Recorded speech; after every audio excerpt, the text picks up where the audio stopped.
곁에는 사자가 하나씩 서 있으며 12사자가 있어 그 여섯 층의 좌우편에 서 있으니 어느 나라에도 이같이 만든 것이 없었다. 솔로몬 왕이 마시는 그릇은 다 금이요 레바논 나무궁의 그릇들도 다 정금이라 은 기물이 없으니 솔로몬의 시대에 은을 귀히 여기지 아니함은 왕이 바다에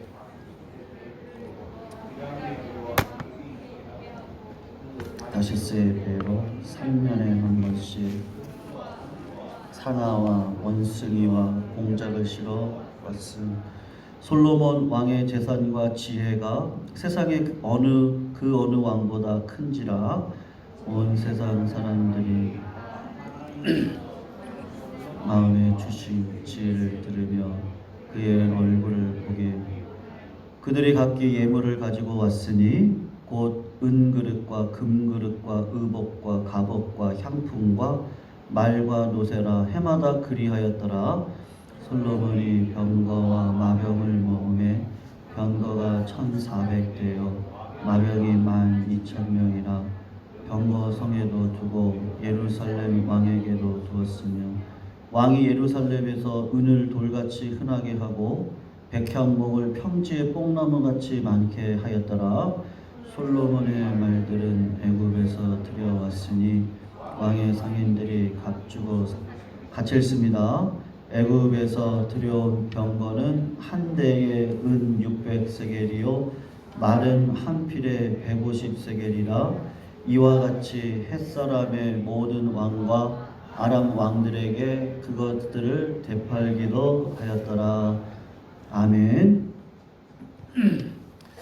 여러분 오늘 본문을 보시면 그 솔로몬의 경제적인 번영 그리고 왕국의 명성에 대해서 오늘 우리가 조금 추측을 해볼 수가 있습니다. 솔로몬 왕국의 명성 그리고 솔로몬이 갖고 있는 그 지혜 아니면 부의 규모가 상상을 초월할 정도다라는 것을 우리가 알 수 있습니다. 인류 역사상 솔로몬처럼 부자였던 사람이 있을까? 아마 그런 사람은 없지 않았을까라는 생각이 들 정도로 솔로몬이 누렸던 왕국의 번영 그리고 명성과 축복은 익히 말할 수가 없는 것이죠. 그런데 중요한 것이 하나가 있는데 결론적으로 이야기를 하면 그가 그렇게 많은 부를 누리고 명성을 누리고 또 정치적인 안정을 누렸던 이유가 무엇이냐 하면 그것은 하나님의 약속에 대한 성취일 따름이죠. 그러니까 솔로몬을 통해서 하나님께서 보여주고 싶은 것이 있거든요. 다윗의 아들 솔로몬을 통해서 이 땅에 저 부유함을 보아라. 구약에서 부유함은 물질적인 것 밖으로 설명할 수밖에 없었습니다. 그래서 솔로몬의 지혜와 부를 보여주면서 하나님의 나라가 이런 거야. 그런데 신약으로 오면 하나님의 아들이신 예수님이 이 땅에 오시면서 솔로몬이 성전을 짓듯이 예수님이 우리 마음 가운데 성전을 짓죠. 그리고 우리 안에 진짜 부유함을 주셨는데 그게 무엇입니까? 그러면 하나님의 약속에 대한 성취, 하나님이 내 마음 가운데 계신 하나님의 나와 동행하시고 하나님의 뜻대로 살아가는 자에게 주시는 하나님의 축복이 하나님의 나와 동행하심이죠. 그것에 대한 이야기를 사실은 하고 싶은 거거든요. 그러니까 단순히 우리가 오늘 본문을 보면서 솔로몬처럼 경제적인 번영을 누리기 위해서 우리가 어떻게 해야 될 것인가 사실은 성경이 그 이야기를 하고 있지 않은 겁니다. 여러분 아마 기억을 하실 텐데 기브온 산당에서 1,000번제를 솔로몬이 드렸어요. 그럴 때 하나님께서 나타나셔가지고 내가 내게 무엇을 줄고 너는 구하라 라고 하나님께서 백지수표를 내밀었을 때 솔로몬은 그때만 하더라도 아버지의 신앙에 대한 존경심이라고 할까요? 우리 아버지의 신앙을 보니 나도 그와 같은 삶을 살아가야겠는데 아버지처럼 나라를 이끌어가기 위해서 저에게도 필요한 것이 있습니다. 그게 뭐냐면 듣는 마음을 주세요. 그렇게 기도를 했습니다. 왜 듣는 마음을 달라고 했습니까? 백성들을 통치를 해야 되는데 내가 지혜가 없어요. 선악을 분별해야 되는데 그 지혜가 없으니까 듣는 마음을 달라고 기도했을 때 그 마음이 하나님의 마음에 합했습니다. 그래서 하나님께서 듣는 마음도 주시고 뭐도 주셨어요? 하나님의 약속이거든요. 이거 하나님이 주시는 거예요. 내가 내 말대로 내게 지혜롭고 총명한 마음을 주는데 내 앞에도 너와 같은 자가 없거니와 내 뒤에도 너와 같은 자가 일어남이 없다. 그래서 하나님 편에서 뭐라고 해요? 너가 구하지 않은 부도 줄 것이고 영광도 내게 주노니 내 평생의 왕들 중에 너와 같은 자가 없을 것이다. 열왕기상 3장에서 하나님이 약속하신 겁니다. 여러분, 솔로몬이 부를 구했어요? 구하지 않았어요. 영광을 구하지도 않고 장수를 구하지도 않았습니다. 근데 하나님께서는 솔로몬에게 나타나셔서 솔로몬이 구하지 않은 것을 주셨다는 이야기를 3장에서 의도적으로 하는 이야기가 뭐겠습니까? 솔로몬이 가지고 있는 모든 번영은요, 하나님께서 뜻이 있기 때문에 그에게 주신 거예요. 솔로몬에게 그 부를 가지고 자기 왕국을 짓고 자기의 어떤 뭐라고 할까요? 여러분, 나라가 부강하면 중국도 그렇잖아요. 상하이 같은 데 가보시면요, 정말 여기가 중국이 맞나? 라는 생각이 들 정도로 미국 뉴욕에 나와 있는 것 같은 생각이 들어요. 나라가 부강하니까 그 건물을 엄청 짓습니다. 그러니까 솔로몬은 세상 사람들이 살아가는 똑같은 방식으로 살아갔다는 것을 사실 오늘 본문을 통해서 보여주시고, 그리고 사실 그 복은 하나님이 주셨다라는 것을 잊지 말라고 사실은 이야기를 하고 계시는 겁니다. 여러분, 하나님께서 우리들에게 원하시는 게 무엇이겠습니까? 사실은요, 우리의 내면 세계의 성장을 하나님께서 사실은 기뻐하시고 하나님과의 관계를 하나님께서 더욱더 사력 있게 우리들의 삶 가운데 보고 계시는 거죠. 외적인 부흥, 외적인 형통은 내면의 형통에서부터 시작되어지는데, 솔로몬이 겸손한 마음으로 하나님 앞에 1000번제를 드렸던 그 10년 가운데 하나님이 부어주신 축복, 그 축복을 하나님께서 어떻게 사용하기를 원하실까라는 내면의 고민으로 들어갔어야 되는데, 그렇지 못했던 솔로몬의 모습이 오늘 본문 가운데 드러나고 있습니다. 그런데 오늘 꼭 한 가지 잊지 마셔야 되는 건 뭐냐면요, 솔로몬의 번영과 부귀를 통해서 하나님의 그 형통함, 하나님께서 우리들에게 주시는 번영이 무엇인지 한번 그것을 우리가 살펴볼 필요가 있습니다.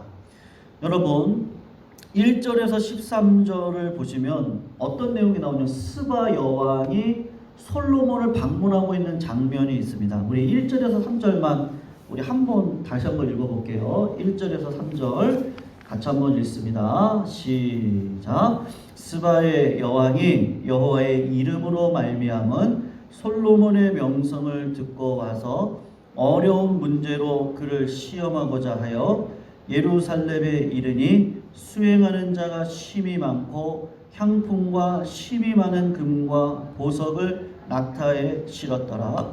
그가 솔로몬에게 나와 자기 마음에 있는 것을 다 말하매 솔로몬이 그가 묻는 말에 다 대답하였으니 알지 못하여 대답하지 못한 것이 하나도 없었더라. 아멘. 여러분, 그 요세푸스라고 하는 역사학자에 의하면 스바 여왕은요, 에티오피아의 마키다 여왕이라고 그렇게 이야기를 하세요. 또 어떤 분들은 아라비아 반도 남서쪽에 있는 예멘이라고 하는 땅이 있는데 그 사베한 왕국이라고 하거든요. 그 당시에는 그 왕국의 여왕이었을 것이다 라고 이야기를 합니다. 어찌됐든 여러분, 에티오피아라는 나라가 아프리카에 있는 나라인데요, 우리나라 6.25 전쟁 때 파병을 했던 나라입니다. 그러니까 우리나라보다도 에티오피아라는 나라가 잘 살았거든요. 그 잘 살았던 이유가 뭐냐, 오늘 본문을 근거로 해서 이야기를 합니다. 에티오피아의 여왕이었던 마키다가 솔로몬을 찾아가서 그 지혜를 듣고 하나님을 믿었어요. 그래서 여러분, 에티오피아는 사실 기독교 국가거든요. 기독교 국가여서 하나님께서 그 땅 가운데 성실함도 주셨을 것이고 지혜도 주셨겠죠. 그래서 우리나라 6.25 동란이 일어났던 1900년도 중반만 해더라도요, 우리나라보다 잘 살았던 나라가 에티오피아입니다. 그러니까 어쨌든 그 스바 여왕이 이 이스라엘 땅으로 방문을 했습니다. 왜 방문을 했습니까? 소문이 들리는데 솔로몬과 같은 왕은 없다는 거예요. 솔로몬과 같이 명성이 있고 부를 가지고 지혜를 가지고 있는 사람은 없다. 그래서 아프리카 땅에서 수만 길을 걸어가지고 솔로몬을 만나기 위해서 이스라엘 땅으로 오게 됩니다. 만났을 때 가장 먼저 한 일이 무엇이죠? 솔로몬 왕이 지혜가 있는지 그런지 아닌지를 시험을 했는데 2절을 보시면 뭐라고 얘기하냐면 자기 마음에 있는 것을 다 말했다라고 이야기를 해요. 공동 번역을 보면 미리 생각했던 문제를 가지고 다 물어봤다는 이야기입니다.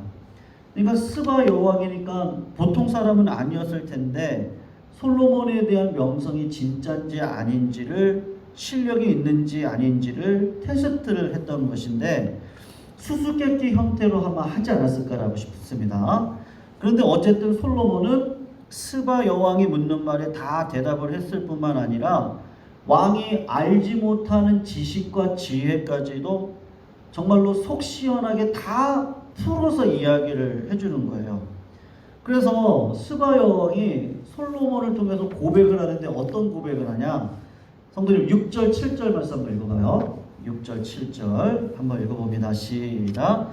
왕께 말하되 내가 내 나라에서 당신의 행위와 당신의 지혜에 대하여 들은 소문이 사실이로다.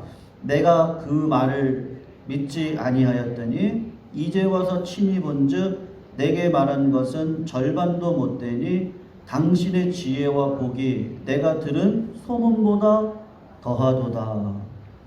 스바 여왕이 딱 만나서 지금식으로 토론을 딱 해봤더니요, 실력이 대단한 거예요. 과장된 소문이 아니었고 오히려 자기가 생각했던 것보다 훨씬 더 지혜로운 왕이라는 것을 이야기를 하고 있습니다. 성도님들, 하나님께서 우리를 쓰실 때 어떻게 쓰시죠? 네, 어떻게 쓰십니까? 준비된 자를 쓰시죠. 그러니까는 실력이 있는 자를 하나님은 쓰십니다. 우리가 실력이 없으면요, 그러니까 지혜가 없고 어떤 상황을 바라보는 능력이 없으면 뭐라고 할까요? 그릇이 안 되잖아요. 그러니까 그릇이 안 되면 어떻습니까? 담을 수가 없습니다. 그러니까 하나님께서 준비된 자를 쓰시는데 어떤 방식으로 쓰시죠? 준비를 시켜 가시죠. 항상 그릇을 준비하시고 그 그릇이 더러운 그릇이었을 겁니다. 근데 그 그릇을 십자가의 보혈로 깨끗이 씻어내시고 그리고 그 깨끗한 그릇을 하나님께서 쓰시도록 인도해 가시는 과정이 있습니다. 그래서 우리 신앙의 여정을 보시면 계속해서 성장해 가도록 하나님께서 우리들을 끌어가실 때 어떻게 끌어가십니까?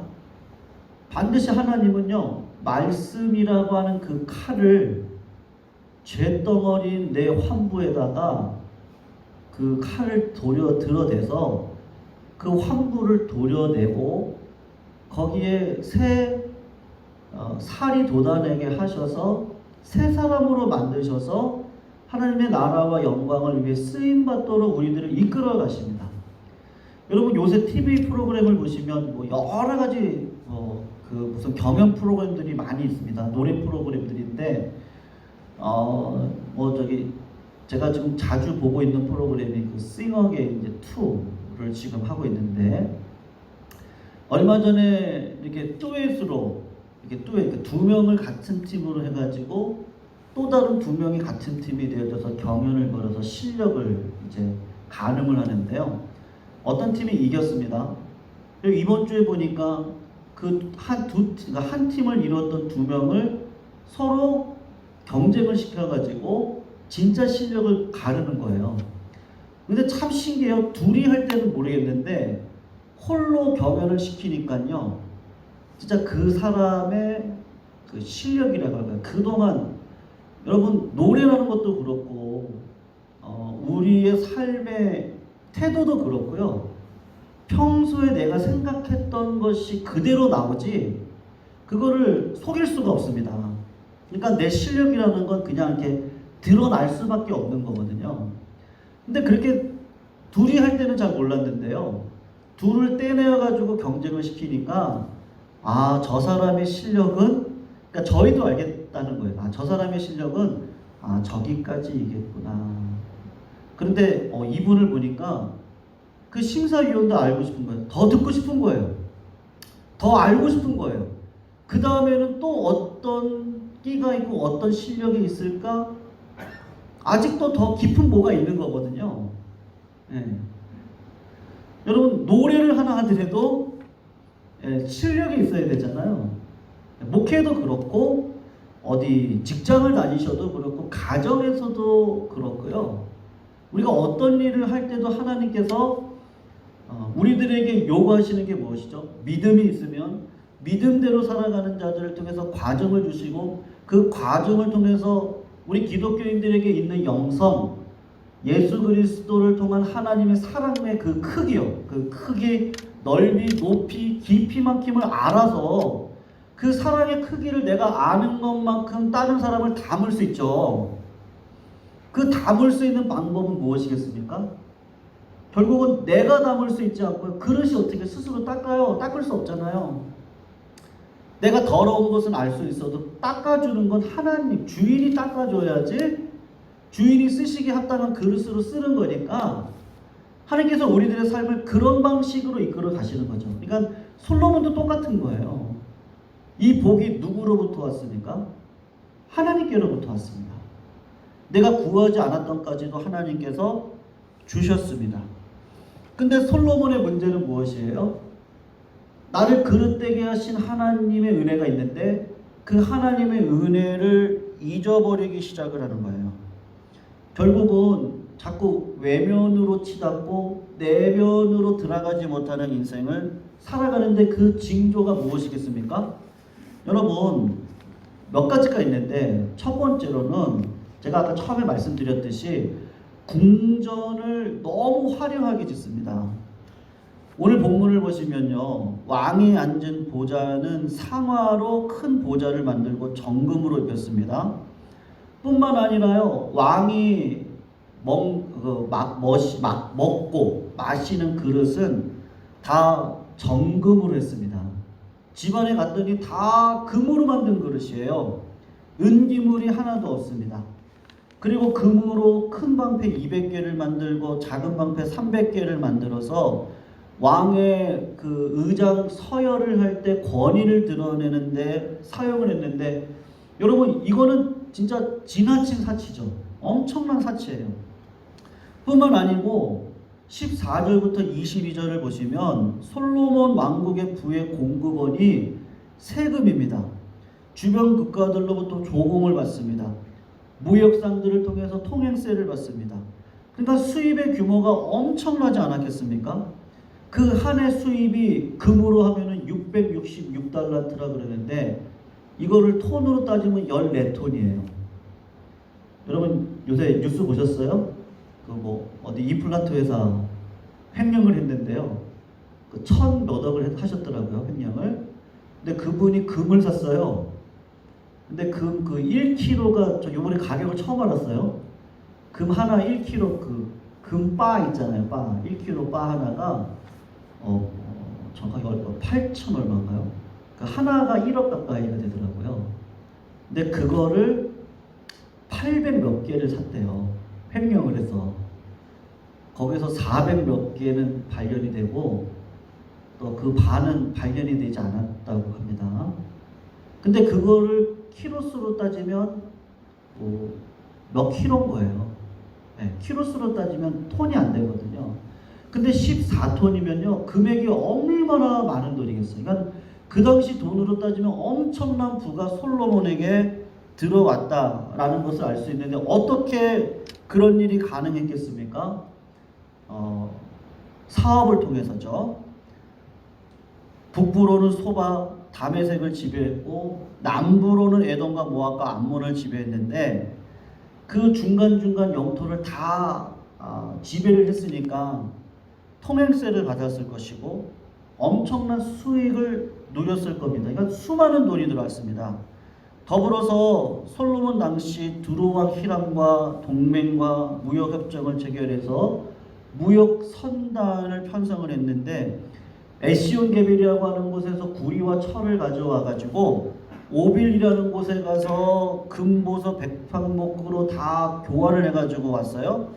그리고 다시 쓸어 다니면서 여러분 원숭이라든지 금이라든지 은이라든지 상아 이런 것들을 실어 왔습니다. 그러니까 무역을 통해서 상업을 통해서 돈을 얼마나 많이 벌었겠습니까? 이런 솔로몬의 엄청난 지혜와 부가 당대 모든 사람들이 볼 때는 참 대단한 사람이다, 그렇게 생각을 했을 거예요. 그래서 한번 보세요. 23절에서 25절 우리 같이 한번 읽어보면 좋겠어요.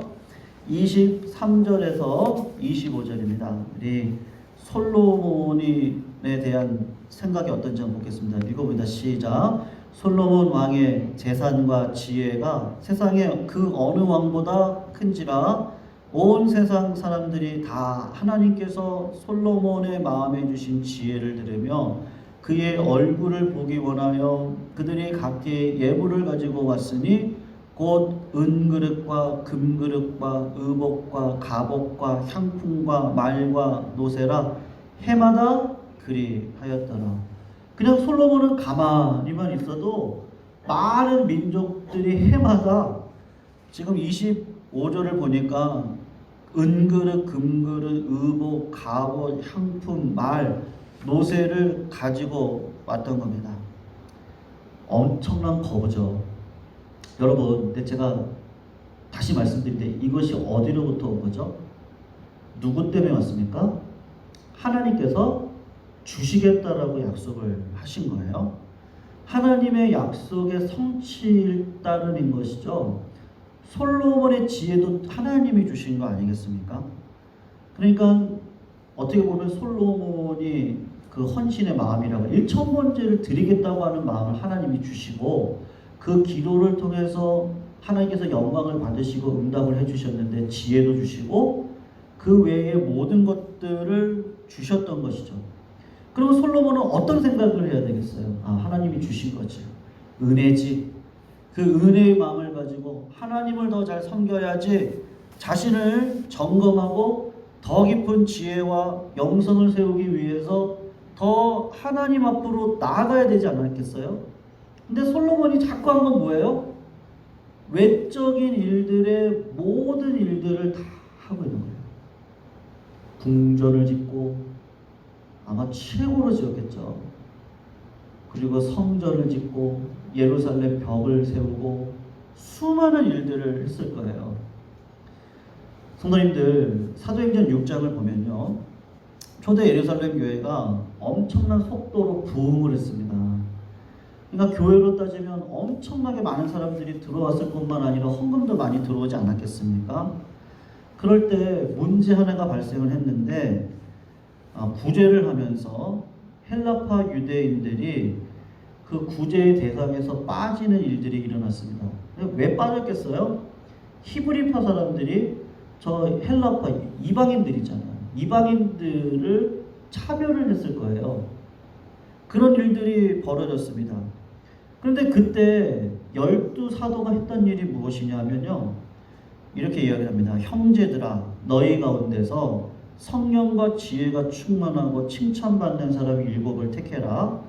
우리가 이 일을 그들에게 맡기고, 그러니까 행정을 그들에게 맡기는 거예요. 그리고 12사도는 오로지 뭐를 합니까? 기도와 말씀에 힘쓰겠다라고 이야기를 합니다.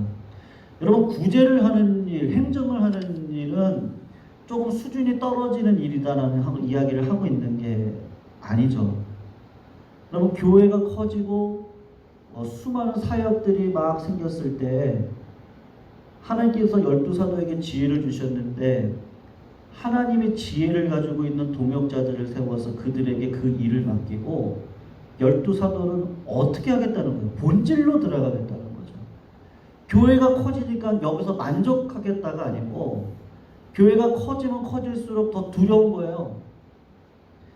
제가 아는 성도, 저 목사님은 의정부에서 지금도 아주 크게 목회를 하고 계시는 분인데요. 그 목사님은 기도를 진짜 열심히 하시는 분이세요.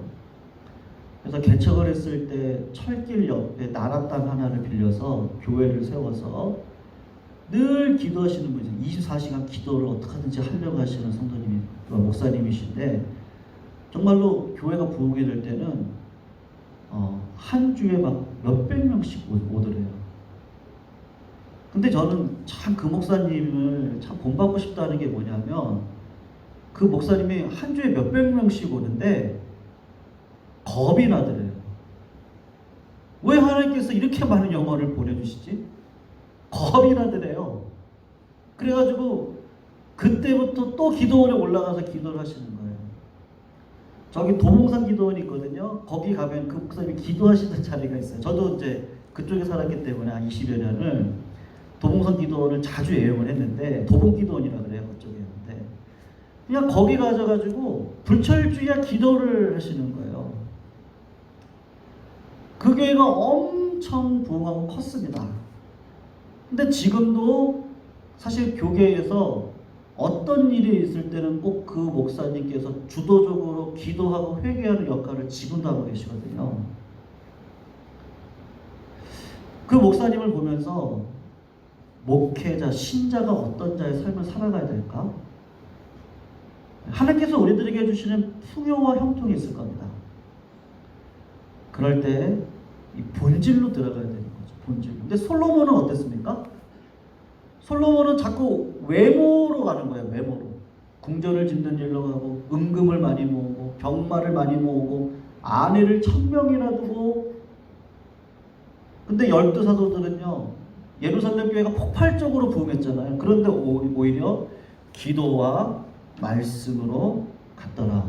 왜 그렇겠습니까? 이거는 하나님이 하신 거라고 하는 그런 신앙의 의식이 있기 때문인 것이죠. 내가 했다 그러면 그때부터 넘어질 텐데 이건 하나님이 하고 계시는 거구나. 두렵다.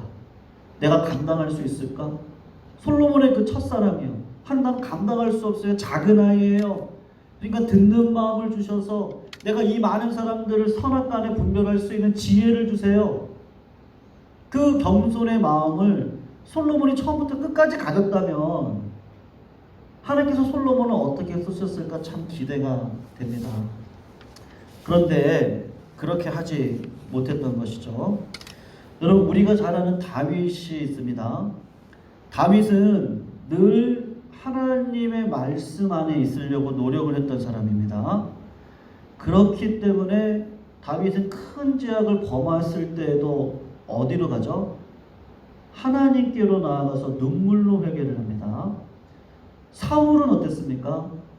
늘 하나님 안에 거하지 않았기 때문에 하나님께서 경고를 하고 회개하라고 했을 때 오히려 아들 요나단을 혼을 내고 다윗을 죽이려고 하는 자리에 나아갔습니다.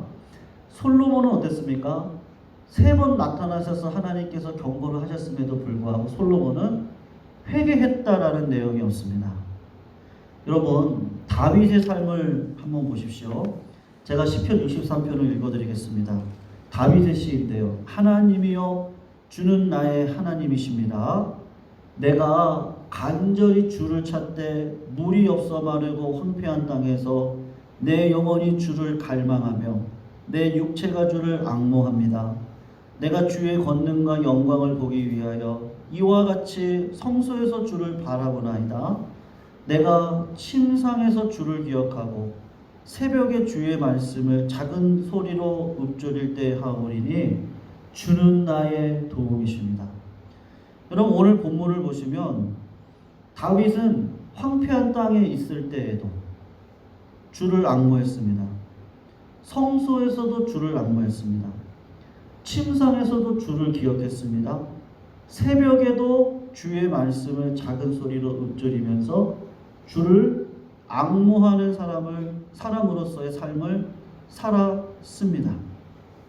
그러나 솔로몬은 어땠습니까? 부와 명성이 더해질 때 하나님의 말씀보다는 국가 경영, 여러분 사업이 잘 되면 그것만큼 재밌는 게 없다 그러더라고요. 왜냐면 돈이 막 붙으니까. 그게 얼마나 재밌겠어요? 그 세상 재미에 빠져서 솔로몬은 말씀의 하나님을 잊어버리고 살아갔다는 것이죠. 무엇을 잃어버린 것이에요? 그 처음의 기도. 하나님, 저에게 지혜를 주세요. 저는 참 작은 아이예요. 그래, 네 마음이 참 내 마음에 합하구나. 내가 너에게 듣는 마음도 주고 부도 주고 영광도 주고 장수도 주겠다. 그것이 하나님께로부터 온 것인데, 여러분 오늘 스바 여왕이 뭐라고 이야기하죠? 8절 9절을 보세요. 이방 여인이 뭐라고 이야기합니까? 솔로몬에게 지금 정신 차려이라고 경고를 하고 있거든요. 8절 9절 한번 보세요. 복되도다 당신의 사람들이여, 복되도다 당신의 이 신하들이여, 항상 당신 앞에 서서 당신의 지혜를 들으미로다. 그리고 9절에 뭐라고 이야기합니까? 이방 여인이 하는 이야기입니다. 당신의 하나님 여호와를 송축할지로다. 여호와께서 당신을 기뻐하사 이스라엘 왕위에 올리셨고, 여호와께서 영원히 이스라엘을 사랑하심으로 당신을 세워 왕으로 삼아 정의와 공의를 행하게 하셨네요. 지금 이방 여인이 하고 있는 고백입니다. 하나님께서 당신을 세우셨네요. 하나님께서 이스라엘을 사랑하셔서 당신을 세우셨네요. 하나님께서 예광교회를 사랑하셔서 우리 성도님들 한 분 한 분을 세워주셨네요.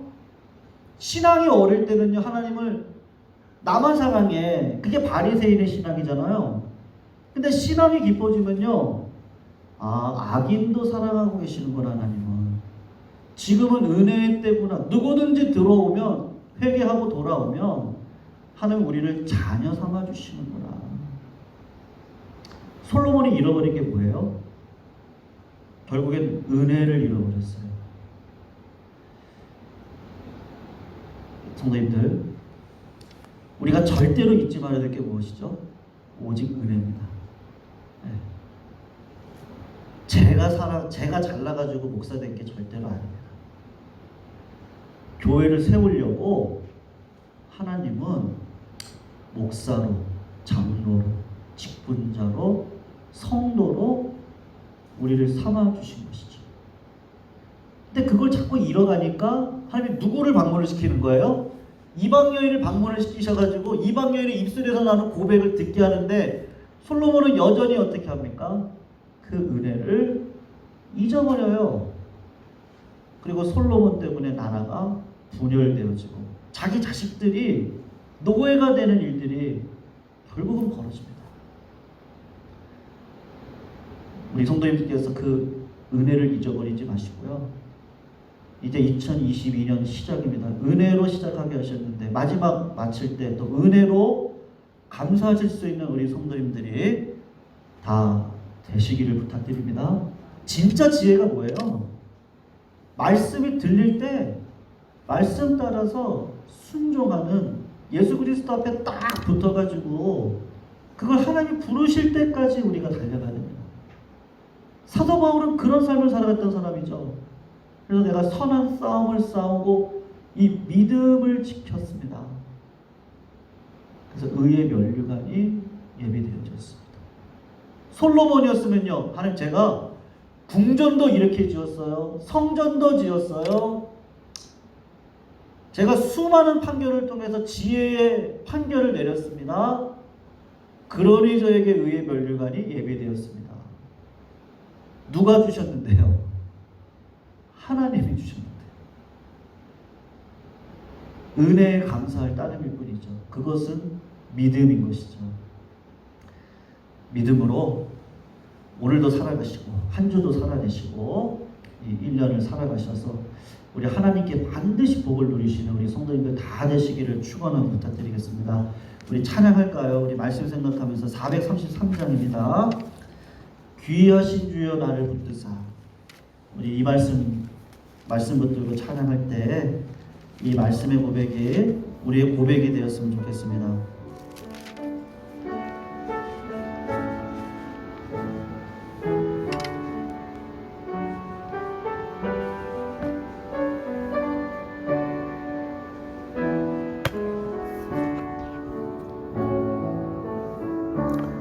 귀하신 주여 귀